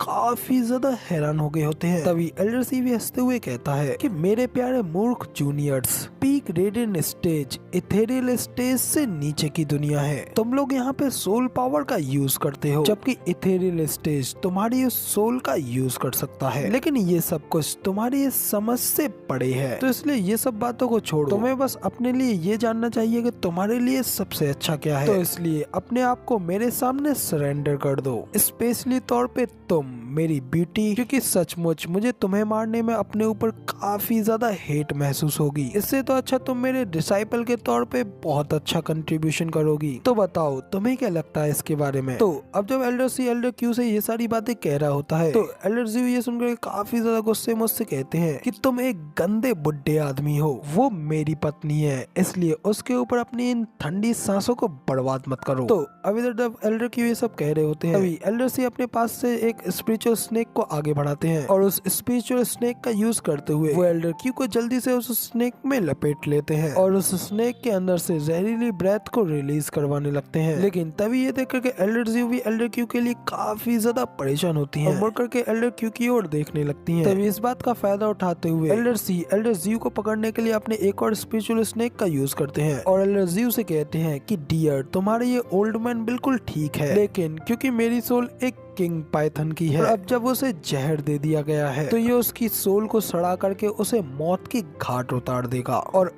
उसे कोई नहीं बचा सकता। तो अब इधर एल्डर सी की ये बात सुनने के बाद एल्डर ज़्यू भी काफी ज्यादा घबरा जाती है और एल्डर क्यू से कहती है कि नहीं प्लीज तुम इस ओल्ड मैन के साथ ऐसा मत करो। तो ये सुन एल्डर सी कहते हैं कि तुम्हारे कहने से मैं उसे जरूर छोड़ सकता हूँ, लेकिन उसके लिए तुम्हें पहले मेरा बनना होगा। तो बताओ आखिर अब तुम अपने बारे में क्या कहती हो। तो अब एल्डर सी की ये बात सुनने के बाद एल्डर सी को भी एक जोरदार झटका लगता है, लेकिन फिर वो थोड़ी देर के लिए एल्डर क्यू की ओर मुड़ करके देखती हैं, जबकि दूसरी ओर इस सारी सिचुएशन को एल्डर लैंग भी देख रहे होते हैं और वो खुश होते हुए ज़ूफेन से कहते हैं कि एक बैटल तो हम लोग ऑलरेडी जीत गए हैं और जब इधर भयानक टाइगर भी उस बूढ़े आदमी को खत्म कर देगा तो तब मैं तुमसे अच्छे से निपट लूंगा। मैं तुम्हें अभी इसी जीवन में हेल की दुनिया का मजा चखाऊंगा।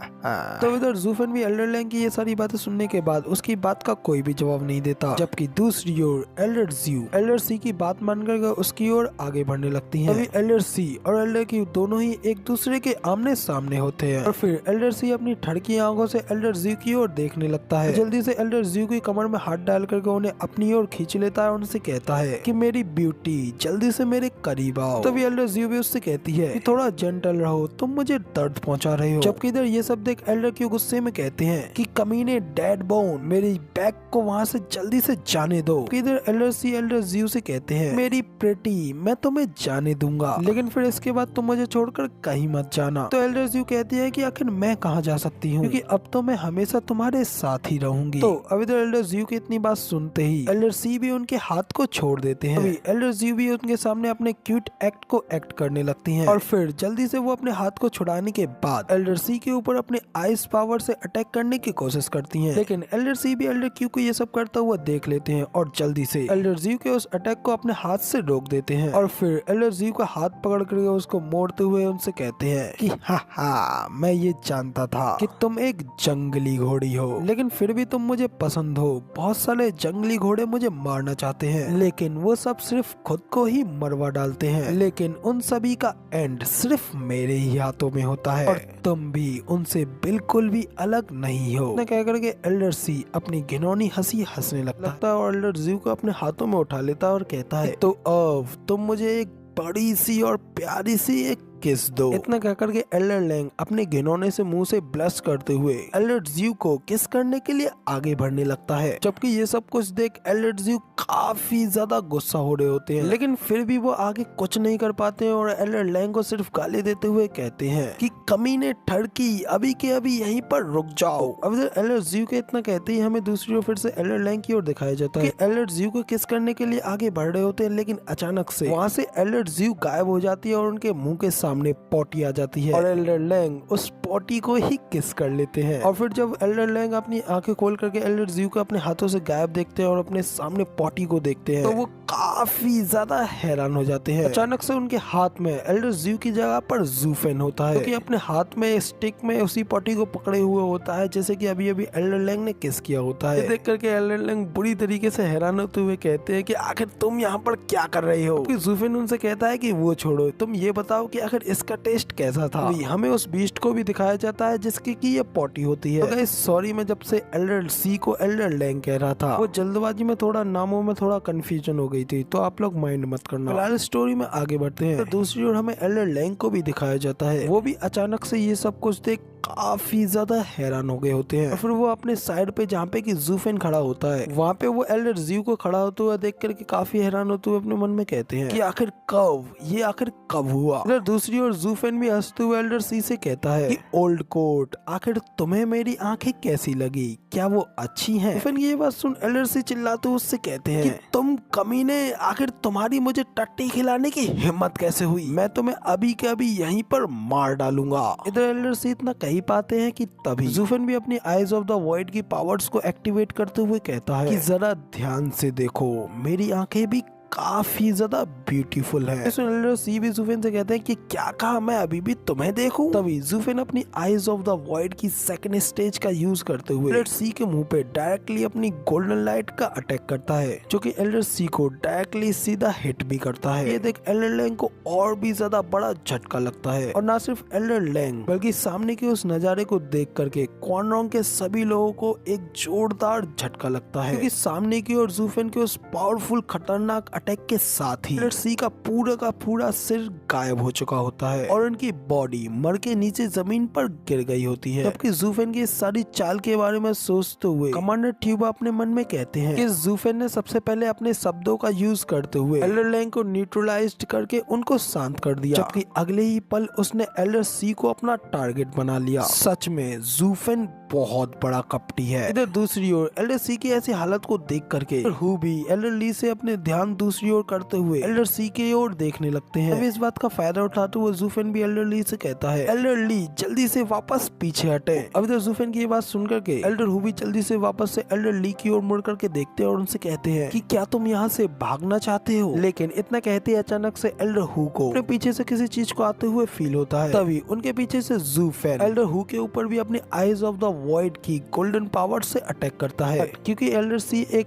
थर्ड लेयर के इथेरियल स्टेज के एक्सपर्ट होते हैं, तो उनके सेंसेस भी काफी ज्यादा फास्ट होते हैं। वो जल्दी से ज़ूफेन के उस अटैक को पीछे की ओर डॉज करके बच जाते हैं। जबकि दूसरी ओर ज़ूफेन अपनी इतनी ज्यादा पावर्स को यूज करने की वजह से काफी ज्यादा एग्जॉस्ट हो गया होता है, वो काफी ज्यादा थक गया होता है, पीछे की ओर गिरने लगता है। लेकिन तभी वहाँ पे उसके पीछे एल्डर ली आ जाते हैं, उसे पीछे गिरने से संभाल लेते हैं। जबकि दूसरी ओर एल्डर क्यू भी एल्डर सी के उस स्नेक अटैक से आजाद हो गए होते हैं। एल्डर ज़्यू भी एल्डर क्यू के पास आते हैं और उनसे कहती हैं, ओल्ड मैन चलो अब जल्दी से हमें वापस चलना है। तभी एल्डर ज़्यू, एल्डर क्यू और एल्डर ली ज़ूफेन को अपने साथ लेकर के बड़ी तेजी से वापस की ओर चले जाते हैं। जबकि इधर उन लोगों के चले जाने के बाद एल्डर हु या कोई और भी उनके पीछे नहीं जाता। एल्डर हु सबसे पहले एल्डर लैंग के पास आते हैं। एल्डर सी की डेड बॉडी को देखते हुए कहते हैं कि एल्डर लैंग आखिर ये सब हुआ कैसे? आखिर उस छोटे से बच्चे ने ब्रदर सी के सिर तक को भी कैसे डिस्ट्रॉय कर दिया? तभी ये सुन एल्डर लैंग कहते हैं कि आखिर मुझे इस सब के बारे में कैसे पता होगा? बच्चा एक सेकंड पहले ठीक मेरे सामने ही खड़ा था, लेकिन अगले ही पल वो कमीना उस ठरके स्नेक के सिर को अपने हाथों में लेकर के उसकी गोद में बैठा हुआ था। और यहाँ तक कि मेरे देखने से पहले ही वो ठरके स्नेक मर चुका था। और वैसे भी ठीक है, जो कुछ भी वो डिजर्व करता था उसे वो मिल गया। वो ठरकी अपने दुश्मन को कुछ ज्यादा ही तुच्छ समझ रहा था और अपनी वासना में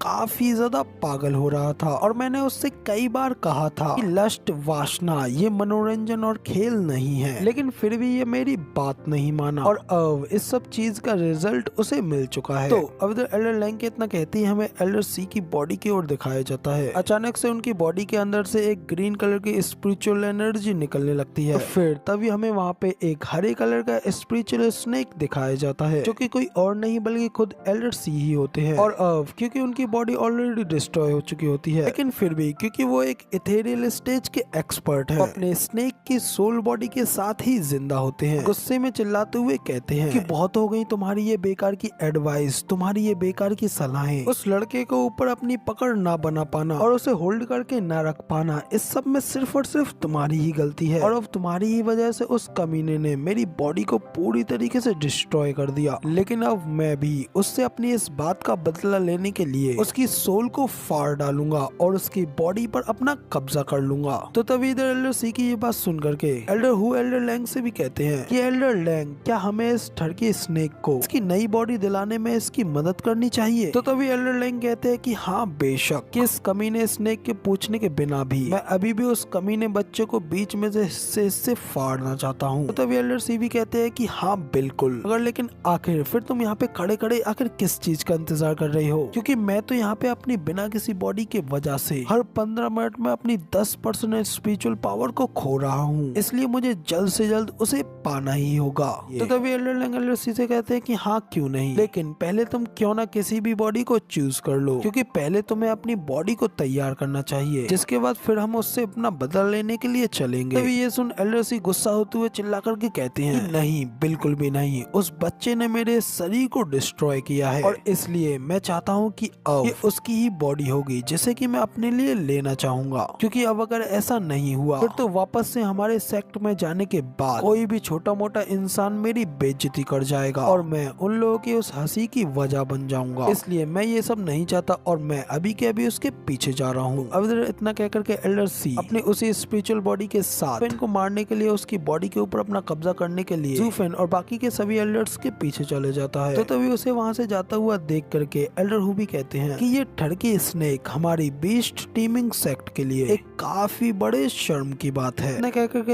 एल्डर हु और एल्डर लैंग भी एल्डर सी की मदद करने के लिए बड़ी तेजी से उसके पीछे चले जाते हैं, जबकि उन लोगों के वहाँ से जाने के बाद कमांडर ट्यूबा और उनके साथ के बाकी के सभी लोग भी एल्डर सी की बॉडी के पास आते हैं। तभी कमांडर ट्यूबा कहते हैं कि इन एल्डर्स को फिर से ठगा गया है, कि ज़ूफेन के इन सभी मूवमेंट्स को देख करके बिल्कुल साफ साफ देखा जा सकता है कि ज़ूफेन ये सब कुछ करके उन लोगों को अपने पीछे आने का लालच दे रहा है। और यहाँ पे ये सब कुछ बिल्कुल क्लियर है, ये सब कुछ पहले से ही प्री प्लान्ड है। उसने शुरू से ही हमारे इन इक्को को अपना निशाना बनाया हुआ था। उसने हमारी इन आर्मीज को एक दूसरे से लड़ने देने से पहले ही हमारी इस वॉर की पिक्चर से बाहर निकाल फेंका है। तो तभी अपने फादर की ये बात सुन टूवा ल्यूफेंग भी कहता है, मगर लेकिन फिर भी इस संबंध में वो अभी भी काफी ज्यादा वीक है और वो ज़ूफेन अभी भी इतना ज्यादा काबिल नहीं है कि वो इस सिचुएशन का अभी भी कुछ भी फायदा उठा सके। तभी नेशनल ट्यूटर भी कहते हैं कि दो बुराइयों में से छोटा, भले ही उसकी आर्मी अभी काफी ज्यादा डिसएडवांटेज में है, लेकिन ये सिचुएशन उससे तो काफी ज्यादा अच्छी है, जहाँ पे कि हमारे ये इथेरियल स्टेज के एक्सपर्ट्स उनके इस बैटल फील्ड को कब का मौत का फील्ड बना चुके होते। तो तभी कमांडर ट्यूबा भी कहते हैं हाँ, इसलिए तो मैं कह रहा हूँ कि उसके पास अभी भी उसकी कई सारी योजनाएं होंगी। तो तभी कमांडर ट्यूबा की ये बात सुन नेशनल ट्यूटर भी कहते हैं कि ब्रदर ट्यूबा, तो क्या आपका कहने का मतलब ये है ज़ूफेन न केवल उन एक्सपर्ट्स को अपने पीछे आने के लिए लुभा रहा है, बल्कि वो उन्हें अपने जाल में फंसाने का भी प्लान बना रहा है? तभी कमांडर ट्यूबा कहते हैं कि हाँ बिल्कुल सही, एल्डर्स को अपने जाल में फंसाने के लिए वो सबसे पहले उन्हें अपने प्लान्स में गुमराह कर रहा है, इसलिए मुझे डर है कि उसने अपना भाग्य पहले से ही तय कर लिया है, जो कि साफ साफ कह रहा है कि वो